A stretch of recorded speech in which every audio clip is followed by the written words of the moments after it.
We're here in Brockeye Beach, December 23rd, 2019, and we're getting ready for the big cyclone storm.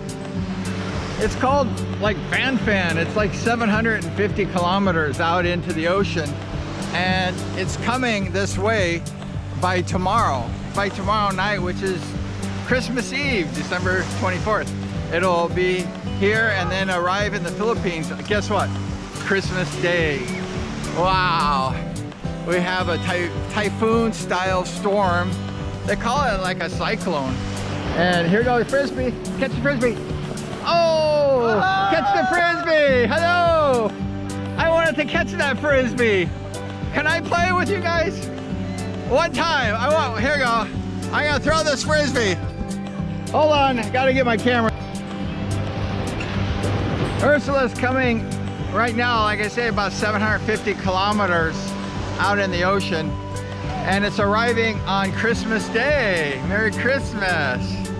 Just what we need. Had a good time, and we will see you soon. I wonder if New Year's is gonna have like a big celebration, you know, like get ready for a new storm. And I guess, get ready, here comes Ursula. Woo. So that's it. Ursula is arriving in another day or so. So get your seatbelt strapped, and that's it for today, December 23rd. And we will be here for the cyclone Ursula on the 25th, Christmas Day. Merry Christmas.